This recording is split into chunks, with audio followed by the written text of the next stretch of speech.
Wow. Oh, wait, were you talking to me? I was talking to you, and I was also talking to our listeners, Ned. Oh, we have listeners. I didn't know if you knew this, Beautiful. but it's Monday, which means another week of Effin Rager, buddy. They're going to say another week, another single dollar I earned for that entire week. Oh, boy. No, the not grind, me. baby. But, hey, let's hop right into it. Speaking of work, guess what I did? What? I went to the Starbucks sensitivity training, and it sucked. Oh, what sucked about it? You're just really insensitive, or what's the problem? Oh, whoa, we are already getting a call. Oh, Hang on phone a call's second. coming hot at the top. Nobody is Is there. this a prank call? What the heck? Oh, yeah, I think you have to access it. Oh, no, it's the phone debacle again. Oh, God, we're really bad at this. Tap into the line. You have to hack it. Hello? Hello? You hacked the line wrong. Now Hello? we have Is dead someone air. there? It's a ghost. Oh, A my ghost God. prank called us because we were playing with spirits the other day. Well, thank God there aren't any guests here to see us make total asses of ourselves. Oh, boy. All right, how do I drop this? Oh, my God. Oh, this is a nightmare. A total nightmare. Hey, guys, there's a band called Total Nightmare. Do with that what you will. All right. Well, I'm just gonna not get to the phone and just say, yeah, I went to the Starbucks sensitivity training. It was all right, you know. I don't know if you're familiar. What are your biggest takeaways?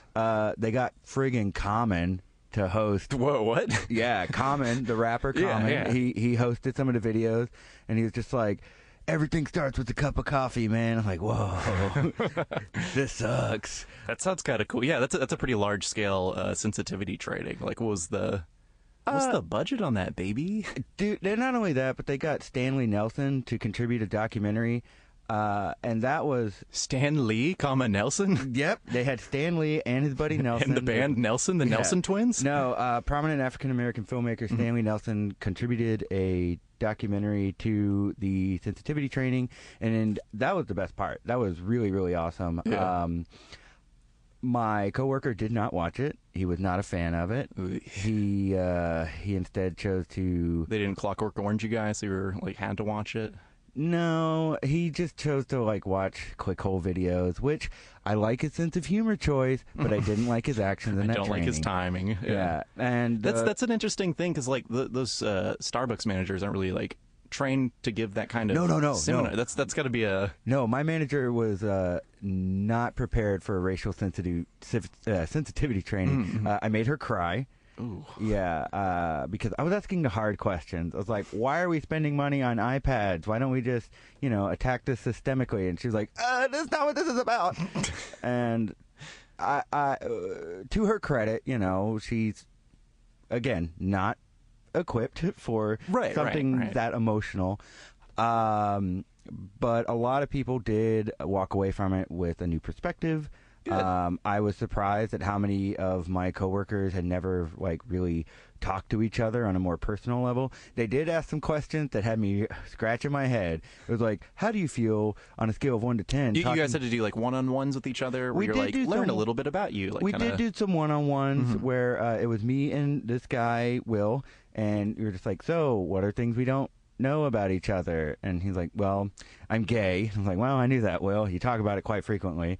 And he knew everything there was to really know about me. I'm nothing special. I'm a run-of-the-mill cis-het white man. You're white bread, right? Yeah. You know it, buddy. I'm sunbeam all around. Oh, boy. But after that, the thing that really got me with the survey they had, which is on a scale of 1 to 5, how comfortable are you talking to a person of your own race about these issues? And I was just thinking about my parents or bigoted friends of mine. I was like, now how about someone who's not your race? I was like, oh boy, now I'm really in my head about this, which I'd never thought about that before. So I'll give Starbucks credit on that one. Okay. They really...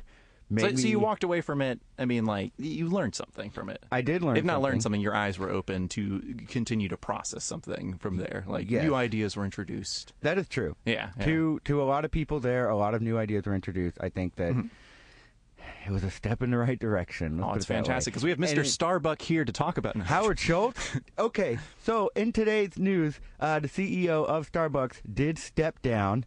He's out. Uncle Howie, as everybody calls him, which I find super creepy. He's out of there, and people are like, oh, maybe he's running for office, which, hey, if you can get Common, you can get the rest of America on your side. No, I think that the coming weeks are going to be a lot of shakiness, not knowing what's going to happen with the company. Not from all the coffee. Well, the last time the CEO stepped down, because he is the founder, the company didn't do so hot, so they had to bring him back to like get everything back on track.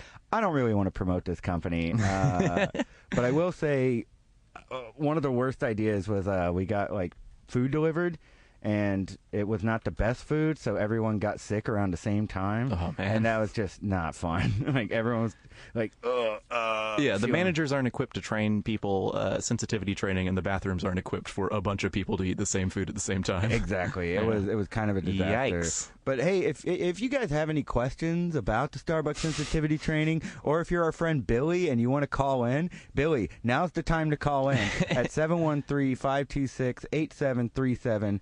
And if that's you who tried to call earlier, sorry. Yeah, we're really sorry. Shrug. Yeah, we beefed it. Whoops. God, a running gag. We do not know how to do this. These phones are getting all tied up. Jeez. Oh, crap. We could see, because there's a light on, and I don't know. Back to this. It's not flashing. Let me see. Ned, keep talking while I try Okay, I'm going to keep talking a little bit. Guys, we had a fantastic weekend this weekend. We sat down and watched the Captain Underpants motion picture film.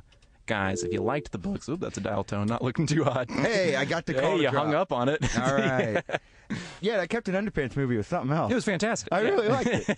I've been trying for weeks to get somebody to watch that movie with me, and nobody does because you all think it was dumb. I didn't think it was dumb. I read the books as a child. I loved it. I really they had a scene where oh my gosh, the big classic fight scene. Immediately a child when that happened. Yeah. So there's this big fight scene that's supposed to happen, and instead of spending all the money to show you what a fight scene like that looks like, they just do the flipperama gag from the old book. Yeah, they hold it right before the first contact happens, and like, this is entirely too graphic, so we'll show you with the flipperama. Yeah. And they do it, and like the page rips while he does it. It was so I loved it. For a 15-second or a 15-minute interaction, I think they used about 8 frames of animation. Yeah, this is gonna save our some guests earlier mentioned that song Freedom. That song in the Captain Underpants movie, every 10 minutes it seemed like a toilet paper roll would fly up in the air and be like, freedom! And the kids are like, yeah! Well, one of the themes about that movie is that authority sucks, and Heck it's yeah, way us more against fun. them, baby. Yeah, it's way more fun to be a kid and play some pranks. We love duties. We love pranks. We love freedom. Yes. Freedom. 5 freedom. Oh boy! But enough about my weekend and things that we did together. What did you do in your U time, Ned? What did I do in my U time? Like from 9 to 12 when I was awake before you got home from work. I was roamed around the house. I was like, I wonder what Connor's at.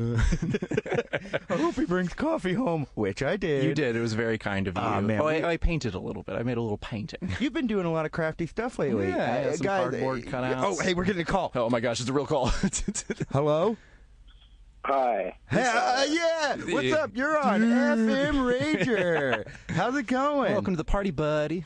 Hey, you guys should check your live stream. This again. No sound. What's going on with it? There's no sound. There's no sound? Well, that sounds like a problem. Oh, boy. What are we doing wrong? Right now. Okay. Here, keep talking to our wonderful... Oh, okay. So Connor just pointed at you, Ned. You're laughing, and it seems like you're having a good time. We are having a good time. We're killing it right now. Oh, it the looks audio like you're should just be there. responding to a caller. It's right. peaking. So I'm going to keep. Hey, give me a talk real quick, Raul. There. Hey, all right. Hey, how's it going? You're looking good on those levels, baby. You should be good. The I'm- sound should be coming out momentarily. Just let that Facebook Live lag catch up to you guys. Yeah, here You'll it be is. in Here party it's world going. with us. I saw the turnaround. Saw you guys turned around. It's great. All right. You guys And looking really cool. anything going on with the audio? Can you hear anything? It should No, come up pretty soon. I Give it some cannot. time. I see the levels going up right now. Raul, how was your weekend? You party? Baby, Hey, baby, sir, we are sir, in, sir. baby. Sir, I don't know who you are, but you really need to turn off your computer or radio whenever you call into the show. It's very unprofessional. Thanks for calling in. All right. Well, geez, if you're going to call in, please. That's use true. a We don't little need bit that of radio echo etiquette. happening. Yeah. God. Unless we're talking reggae, then bring on the echoes. Yeah. Yeah. Okay. Sounds like he's calling from Babylon. Lawn. Oh, man. The only echoes I care about are the dolphins. All right. Hey, what about So- Bunnyman? Okay. What you got? Okay. Enough about us. I think that we should really explore some of the audio that we like bringing into the show. Oh, we love it. I think I really want to play a song that I found here. This is called process you. I mean, it's got an umlaut, so I don't really know how to pronounce. Am I pronouncing umlaut correctly? You did, yeah. All right, great. Sprechen Sie Deutsch? Good. All right, well, I'm going to go ahead and play this song, and hopefully you guys like it. 1, 2, 3, 4.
Ooh. My.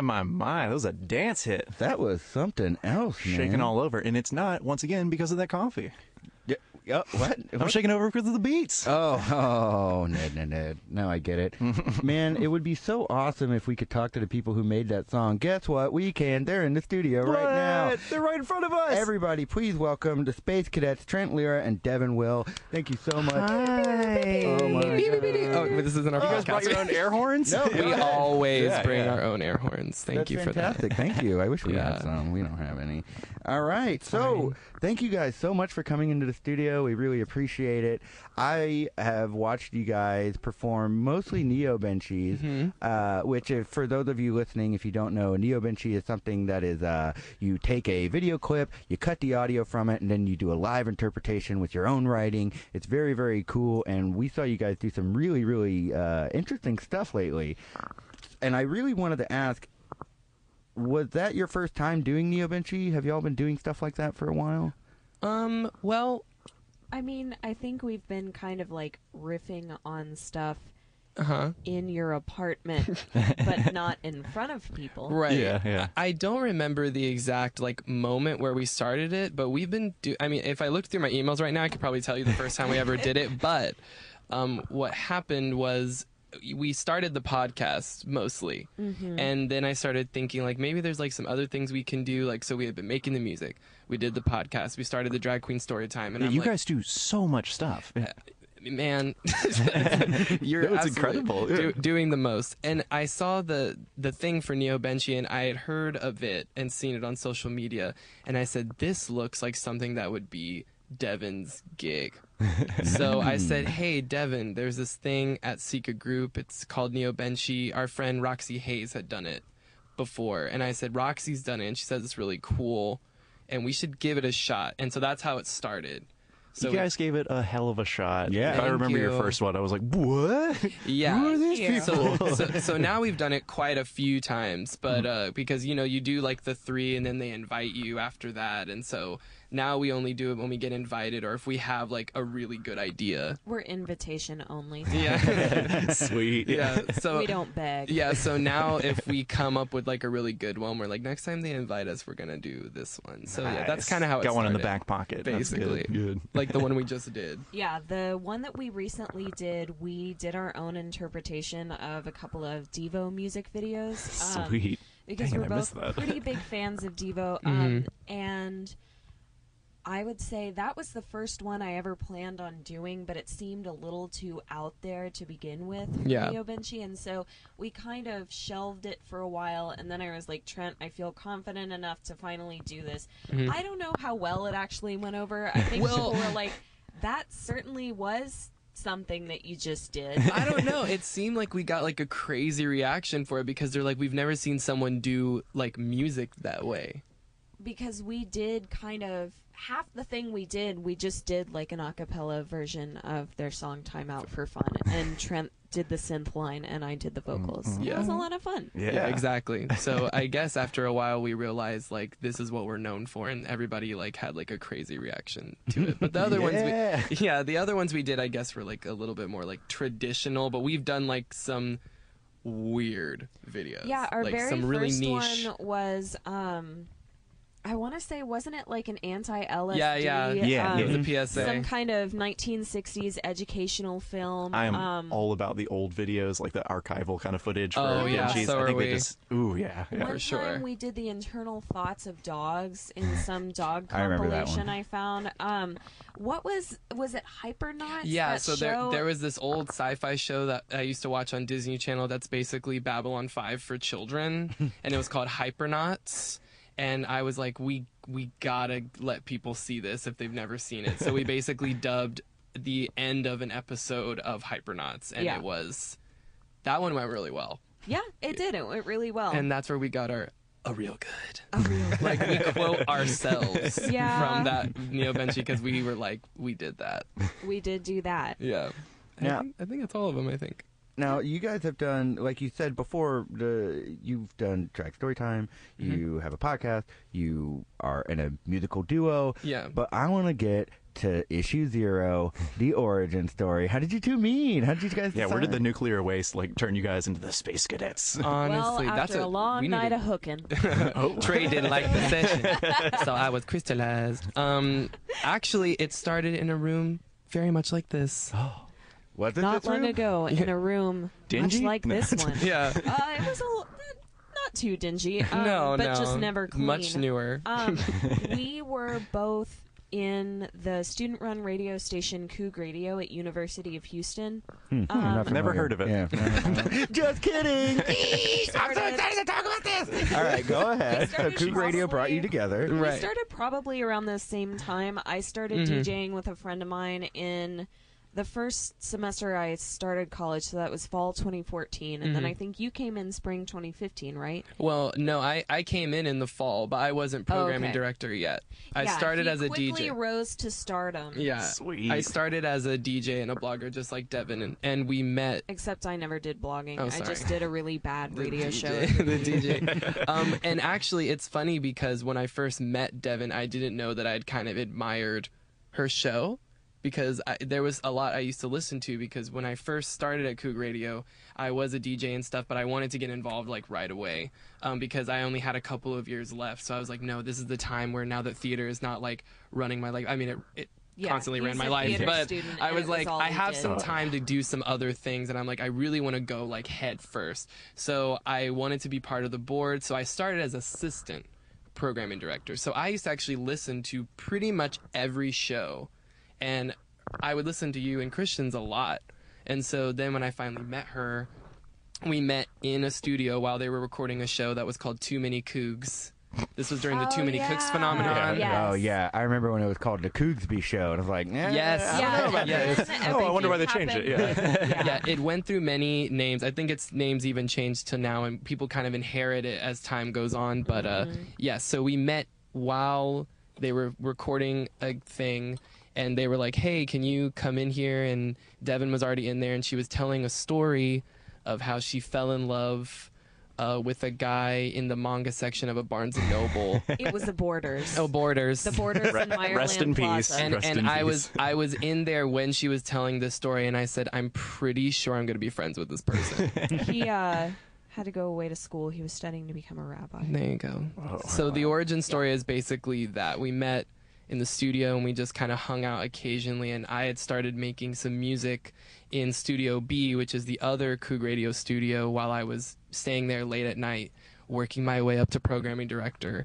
And eventually she told me that she wanted to do like synth pop music, and she said that she had tried with another person before, and they didn't really see eye to eye. Yeah, the trouble is that I think I have wanted to be in a band really for about as long as I can remember, but the thing that really cemented it was the weekend before I started high school.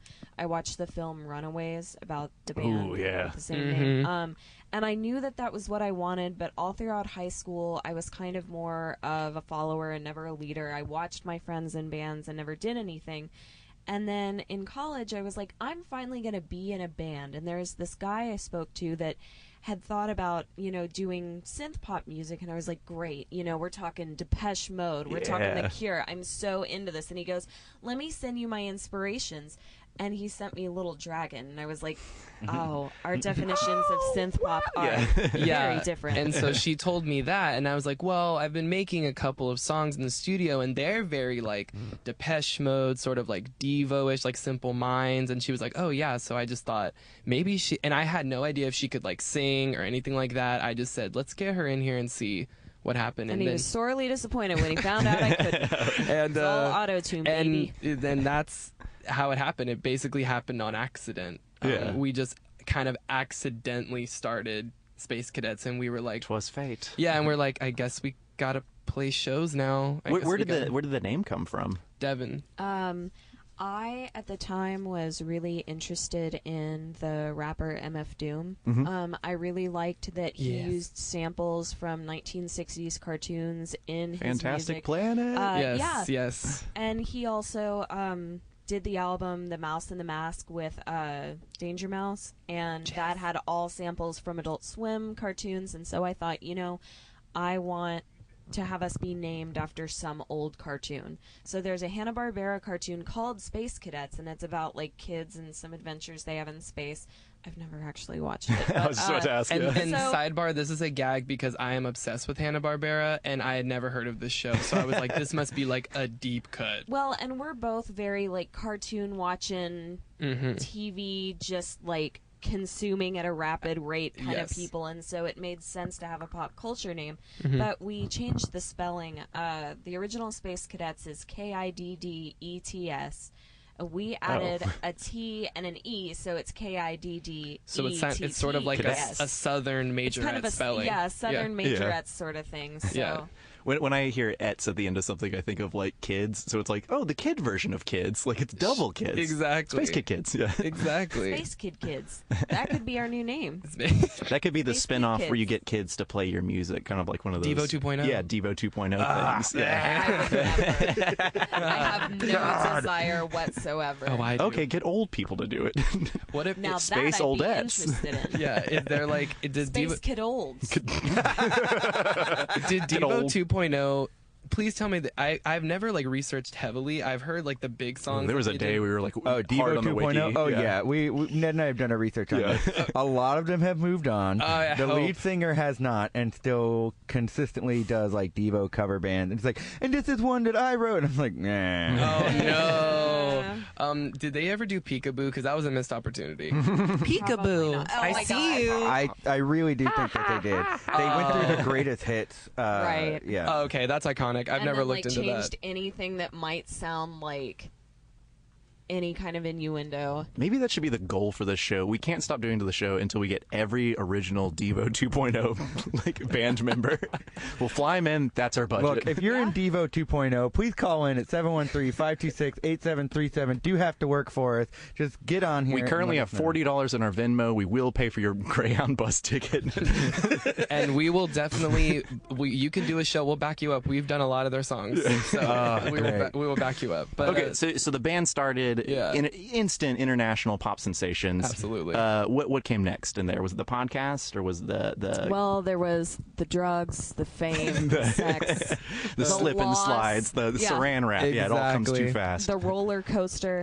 Well, I think obviously we started with the music once again, kind of on accident, and we're like, okay, so this is kind of what we do, and we knew we wanted to do like a new wave inspired, like really theatrically crazy live experience. And me and Devin kind of were in the same headspace that we're like, well, Space Kiddettes, like, yeah, the music is the most important part, but like, I feel like we can do more. Like, we can be almost like a brand, more than just a band. And we wanted to come up with just another arm of Space Kiddettes. And Devin is, I would definitely say she's way more into podcasts than I am, but there is a lot that I like, but she listens and is way more into that. And so I said, we should do like some element that's like visual, like, but like YouTube's like annoying, and like I don't want to be like hey you guys, welcome to my channel, like I don't want to do that. No. So I said, I think because of our radio experience, a podcast is a really good way to go. And I was really interested in that. I have listened at this point probably to over 500 hours worth of the McElroy family of podcasts. Yeah. And so when he suggested it, I was like, oh, me talking about myself for 45 minutes at a time? I can't wait. Yeah. So once again, exactly like the music, kind of started by accident. We were like, let's just do it and see what happens. If nobody listens, who cares? It's kind of a different component so you can get to know. And then nobody did. I beg to differ. I see That's our not true. listens. Yeah. But That's the best part of podcasts is just screaming into the void, and then like 2 years later, someone's like, "Hey, you still doing that?" And you're like, "Oh, Yeah. what?" Exactly. And I think it was just for us to further kind of go behind the presence of these characters that we kind of play on stage. It's more like Space Case is way more focused on Trent and Devin as like people, and like the mysteries that plague our personal lives and our personalities. And basically, if we would have met each other sooner at Cougar Radio, we always kind of imagined that this would have been the radio show that we would have had. Oh, absolutely. And I think that, honestly, I think we like to kind of put up this facade of mystery and kind of like Dadaist weirdness. But the fact is that we're both very frank people, and I think we also both like talking about ourselves. So it's kind of hard to do that sometimes. So the podcast is our place to just be like, nah, no jokes, no facades, no deadpans. Here we are. Straight up. Nice. So I want to ask, because I pitched a few podcast ideas to Ned before we landed on this. Was Space Case one and done? You nailed it, or did you have a few failures along the way?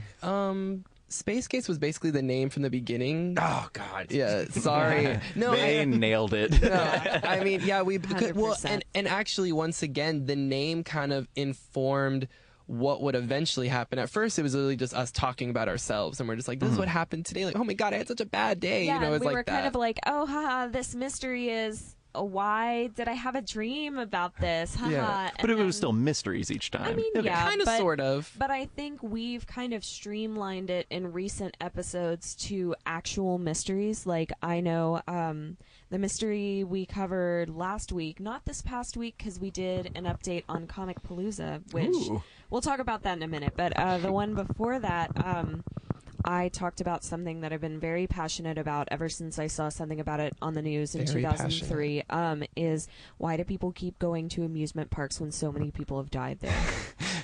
I feel like they've proven time and again that they do not care about our safety. They care much more about money, and Absolutely. yet somehow people keep getting on the damn water slide. I was gonna say I am like anti amusement parks. I'm terrified of roller coasters, and I was like 10 out of 10 all about water parks.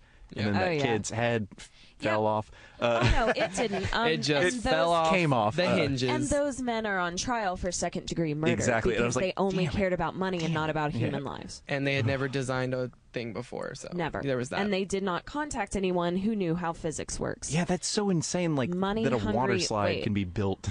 What's the censorship level? on Don't the show? use any swear words. I mean, you could say like Money- crap and Yeah. damn. Crap. We tried to say fluff instead of the F word, which is Well, friends. I wasn't going to iconic. say that, but money We just do it hungry Oh, bad dudes. ding dongs. Yeah, Bad ding dong. dudes, yeah. Absolutely. Not Did it nice for guys. Gits and Shiggles, that kind of thing. Yeah. So So- that is what the podcast is now. Like, we've also taken on like cases from our fans. Shout out to our fans of like conspiracies and things. Like Devin brought in this really good one, the Max Headroom incident we've done, the Dyatlov Pass murders, what's up with the Or pyramids. possibly not murder. Yeah.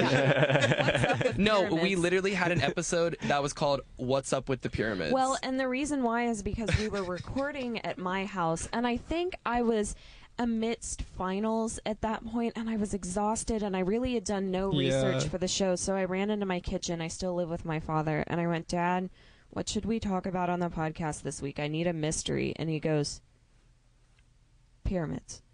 Oh, I thought he was And going to so go, Devin- what's the deal? yeah. Oh my God, what is the deal? And so Devin was They're like, square at the bottom, pointy at the top. I don't understand. And that's exactly, she came in and said pyramids, and I said, and press record. You know, like, there we go. So that's, once again, happened by accident, and now we've kind of streamlined it into like a more formatted, but still like at the beginning of every episode, we still are like, what's up with our lives?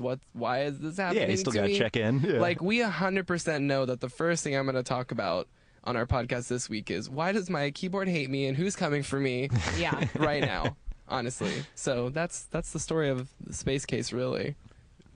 Anything else that y'all want to do next? Like any other? Yeah. What's the next step? So you've got all these events going on. Are you guys gonna move in the realm of short films? Are you gonna do a tour? What's the next step for Space Kiddettes? Well, I'd really like to crossbreed dogs and cats to create the Ooh. world's cutest creature. What would you call that? A freaking cog in the machine? No. We'd call them DATs. Yeah. Dats. Dats.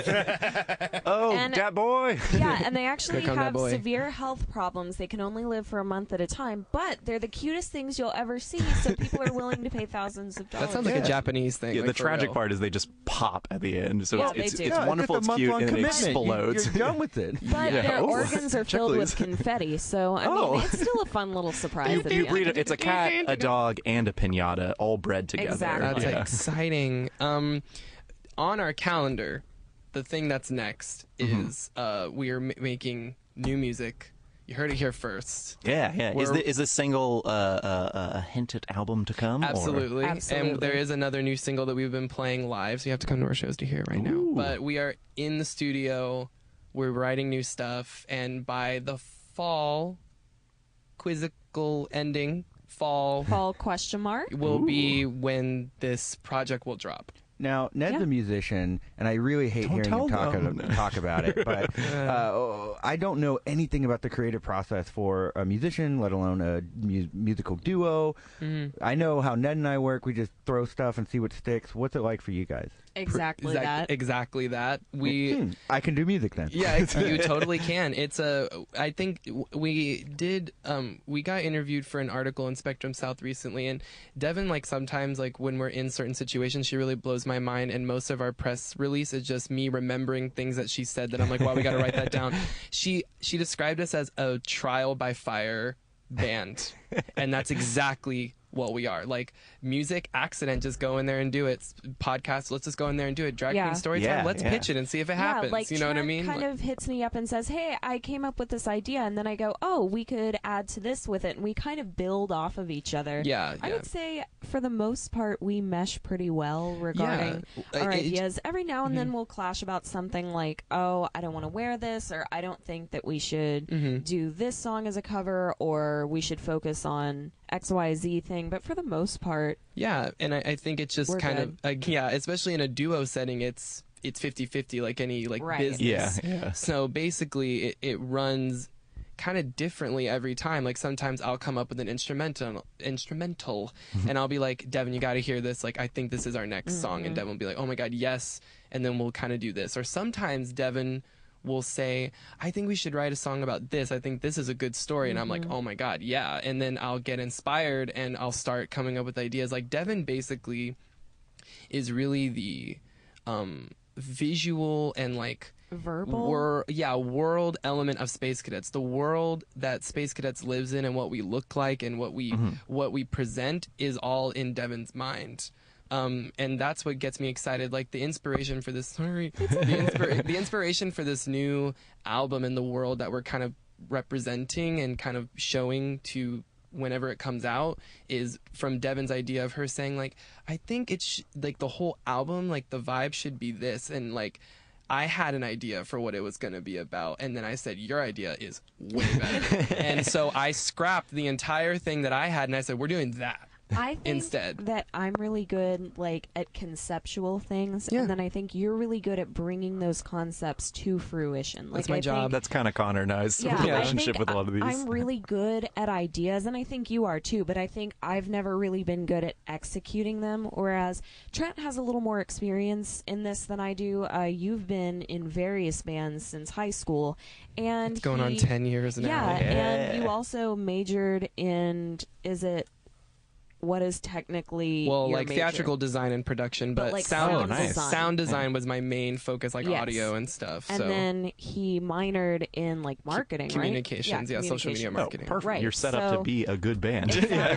mean, we try our best, but Devin's exactly right. Like we have different skills and we bring out those skills in each other, and things that I can't do, Devin takes over, and things that she can't do, I take over, and it really works best that way. Beautiful duo. You know, we just try our best, man, but then we put it all together, and once again, it's trial by fire. We're like, okay, guess this is cool, let's go and do it, and we just go do it. Well, and originally, I'm sorry. Oh, no, please, go ahead. I was just going to say, like, with Process You, we actually debuted that song probably about a year ago now. We performed it a couple of times, and I didn't really like how it was sounding, but I didn't want to say anything. And then Trent was talking to me after a show, and he was like, I don't like how it sounds. And I was like, oh my god, neither do I. And he was like, threw the keyboard into the street. He was like, look, let's just put this guy on the back burner. We'll reapproach it later. And we did for a while. And we did for like 6 months and at least. And then one time, I was in the shower. He gets all his best ideas in the shower. Like, thank God for the shower. Like, wow, the Renaissance really did that. And I was like, oh my god, I know exactly what we need to do to it. And so then I send it to Devin, and Devin's like, yes. Like, and we had no idea. Like, and it felt all better. And we hadn't played it for like a year. And so then we finished it, recorded it, and now it's here. Yeah, it sounds fresh as heck. And I contributed a verse. There you go. Exactly. Now, you can't see, but I'm looking quite vainly at myself. Now, you guys kept mentioning the term Trial by Fire band, and you guys have been working together for so long, but is there anything that you would like to say to tiny little Trent and tiny little Devin when you first meet in that Cougar Radio studio of like, don't do this, or make sure that you avoid this? Like, what are some of the things that you have learned in this process?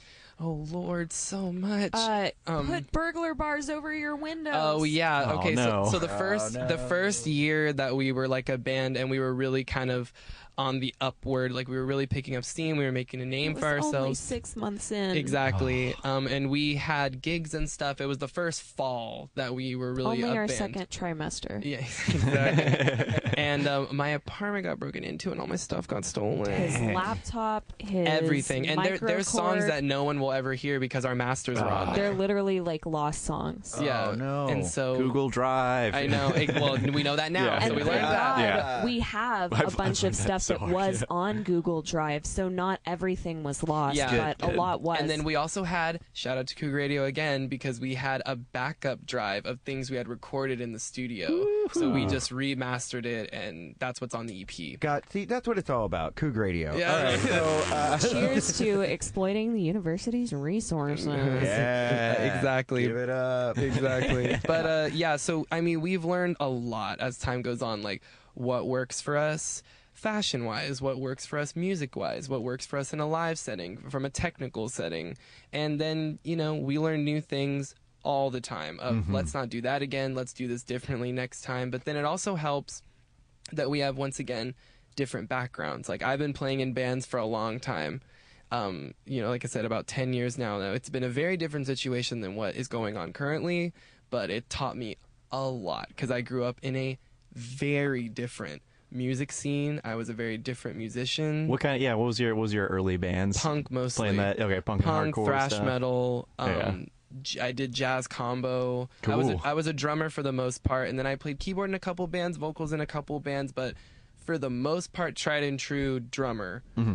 He's an incredible drummer, but he had to sell his drum kit because I live in an apartment now. You know, times are tough. Yeah. But he's incredible. Oh, thank you so much. And I did like studio stuff for a long time. I was kind of a studio guy with one of my friends for a little bit, and so I learned a lot, especially in the punk scene. And the metal scene was very rough when I was growing up because it was all about like post-hardcore, and that's not what we were doing. Yeah, that's right when I got out. Yeah, we were doing more like Dream Theater. No, stop! I wish. No, I loved Dream Theater. That's what I did in high school. Oh my god! I was in a prog power metal band, I wish. and everyone hated us. So we stopped being a band. Growing up, I worshipped Mike Portnoy. Like he was everything. But anyway, long story short, the bands that I was really in was more like a thrash metal more thing, and like punk leanings, punk in like the Bad Brains, like Melvins-esque department. So it was more that sort of gig, and people were not having it. So every time we would play shows from people who were very kind to us, it did not go well. There was a lot of fights and violence, and I used to have to throw people and stuff, which I know I don't, wearing my Lady Gaga shirt, I know it doesn't look like I used to get up to stuff, but I learned a lot from that. And so once again, I brought that to this now of like, hey, these are the kind of things that we need to do, especially playing live. Like from a technical aspect, I know what I'm doing. I know what I need. I know how to talk to the people at the venue. And that that really helps. That kind of automatically gets there, like, oh, okay, these people know what they're doing. Because the moment they see computers and stuff, they're like, forget these guys. You know, like I would say something else, but yeah, they're like they automatically write you off, and so you have to let them know like you're here to play. Yeah. So here to rock it and sock it. Exactly. Now I want to bring it back to something that you said earlier. We know that you're performing at A-Kon, this anime convention in Dallas. Forget Dallas. Keeping it H-Town. The big D for dumb. Got him. That's what we do. We get them. That's what. But you mentioned Comic Palooza, and I want to ask about that. What were you guys doing there? We did. Did you guys meet Spider-Man? We tried. We chased that boy never mind. around all darn weekend, and he was impossible to pin down because he's the amazing Spider-Man. Right, You can't he's at like the peak of his Absolutely. fame right now. Couldn't get no pictures of that Spider-Man. But Well, you really took it there. Impressive. but I was like, we wow. did a podcast partnership with them, which the best way I can describe that is just to say that they sponsored us very kindly with all our dumb stuff. And basically, I think we mentioned them and we put like ads for them in our stuff. And then they also gave us 3-day press passes to the convention. They let us do a live podcast as well as a panel. And It was nice. the only people that were in attendance at our live podcast were people that worked there that we made sit with us. We got a bad time slot, and And you know what? We also got 2 children that were there sitting down because they were tired. And if you listen to our Comic Palooza recap, you will hear our interview with these 2 children, and it's iconic. We talk about Ghostbusters, and it's that great. sounds really sweet. And one girl asked me why sometimes you get twin brothers instead of one brother. So we had to explain genetics to an 8-year-old. Like, how do I sort this out without like giving the full like? You just didn't tell them it was the time talk? crystal. It gets reversed, and then people double up. Bruh, we should have. Typical mystics. I was like, exactly. The cells sometimes split into 2. It was iconic. But yeah, so I mean, basically, Devin described it perfectly. It was a cross-promotional relationship, and the experience was really fun. Yeah, and yeah. so it was mostly in promotion for our podcast, obviously, because we were in the podcast partnership program, but we were still Space Cadets there, so Right. our shows and things got mentioned and things like that. But I mean, Yeah, I like that you operate all under one helm. It's all one big art Absolutely. project thing that Sure. exists. And so we cross-promoted our own selves as well. Now, the Akon thing is a little bit different because we're actually performing there. We're not there you're playing music. Yeah, we're not there for our podcast. We're doing a full live set. Which should be exciting. Yeah, because we've never done one this big anime-wise. No. Anime-wise. Yeah, anime-wise. Because we've done another Why don't you do your set? 2 songs, hour-long podcast, work? 2 songs. Yeah, We really certainly could. hard closer. Yeah. The description just says Space Cadets Live. That could mean a lot of things. Yeah, you fill that time slot to the brim. We really We could do a full Neo Benshi of the entire Cowboy Bebop movie. We could do Samurai Champloo Neo Benchi. That'd be iconic. But yeah, Akon's a little bit different. We've also done Magical Girl Day in the past, which is a magical girl centric anime convention. We've performed there, Which is where we debuted Process You. Oh, and we then hated trashed it. it. Yeah. we hated it. Full circle. Exactly. So yeah, Akon is a little bit different. Because for a while, when we did Magical Girl Day the first time, we got a huge response, and we got a lot of social media attention, and we got like fans that still contact us and that's awesome. engage with us. So we said, once again, Trial by Fire, we're like, I think we're onto something here. We should get into this con gig. Yeah. And I think this is the people that might get what we're doing here. And so far, we have been correct. Yeah. So that is why. So Akon, we're really excited about because it's like the biggest anime convention in like almost the country. Well, Houston's a better city, but yeah. You're not wrong. So that's kind of the story of that. I throw out emails, and whatever kind of lands on the wall, that's what we do. So now you're talking about fans in different parts of the state, different cities. I can see why clearly. Like, it's very, very easy to fall in love with you guys after seeing you perform. Yeah, you guys are active. You're in tune. You got an aesthetic going around it. Yeah, speaking of that aesthetic, wonderful. you guys are rocking it in terms of fashion. Yeah, Every time you guys I are see you on really stage. cool. Yeah, Thank you dress well. I don't know if you can see this, but I'm wearing cargo shorts, and Ned is wearing totally fine. something. The his same mom outfit picked I out. wear every day. Yeah. So what could you do? We need makeovers. Can you help us out? Make us look cool. We We want to get on Tumblr. Okay. We want to Yes, get God. lots of fans. Okay, we want. don't get on Tumblr. Okay. Oh, God, we're off what's to a bad start. Okay, yeah, we already screwed that up. What social media do you have is a Twitter? hottest for us? Yes, I have a Twitter. We are Get live Instagram. AF. Get an Instagram Okay, and get a we're on Facebook. that. Okay, Yeah, we're on that. so Snapchat's not I hot love right that now, we're right? we're basically I mean, you Queer just Eye don't for really the need the one. radio guy. Yeah. I love it. Perfect. Yes. Okay. Yes. Make us cool, please. Yeah. Okay. I think fashion-wise, once again, another place where Devin and I were absolutely trial by fire. When we started off, it was a hot Ooh, mess boy. with the 2 S's, but make it $signs. It was. Oh, yeah, that's what I want to look It like. was a Yeah. hot. Give me money mess. Our very first gig, Yeah. I decided it would be really cool to wear a wig. I don't know why. And I didn't bring a wig cap. I didn't pin it to my head. I forgot didn't do about anything. that. I just put the wig on. So when I leaned over to grab something, my wig just fell off. Wig And it was not full of confetti, right? No, it wasn't full of rose petals and Sasha Velour. And we definitely did some reveals, but like the looks that I had back then, not great. Once again, another thing that unflattering. we've honed and streamlined going forward, because we have a different aesthetic now with this new album. We have a very like refined aesthetic, but once again, Devin describes it the best. The club kids working in a coal mine. Exactly. I say that we look like if people took 1990s New York club kids and made them work in a coal mine. Damn right. That's what they needed. Yeah. Get out of that friggin' club. Those kids need. Get out of these K-holes and get into a coal mine hole. Yeah, C-hole.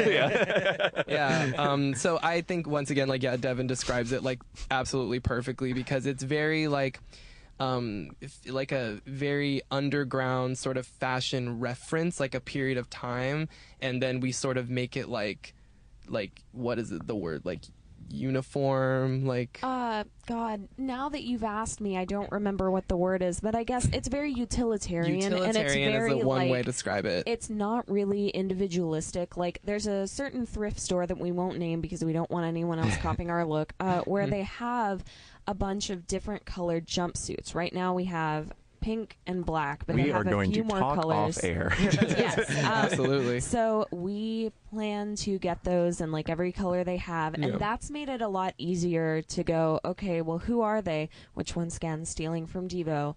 Oh, Space Kiddettes? Those are the ones in the neon pink jumpsuits. Yeah, that's how you do it. Okay. They're John Cusack approved, because at Comic Palooza he I got up to ask a question, and he was like, can we just have like a round of applause for this neon pink jumpsuit? And he was like, you look really cute in it. And I was like, thank you, John Cusack, star of High Fidelity. There you go. Dang, that's really nice.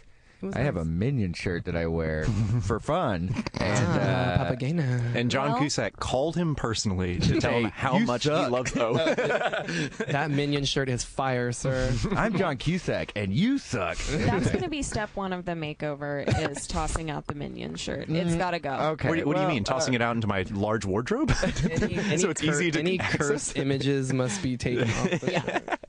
Well, okay. It is the #1 grossing franchise of all time. I mean, but step Try by step. and argue. Step by step. if Change you're my going to start mind. telling me to get rid of my Minion shirts, I'm going to tell you we're running out of time. Is there anything that you guys would like to plug before we end the show? What's coming up? Where can we find you guys? Absolutely.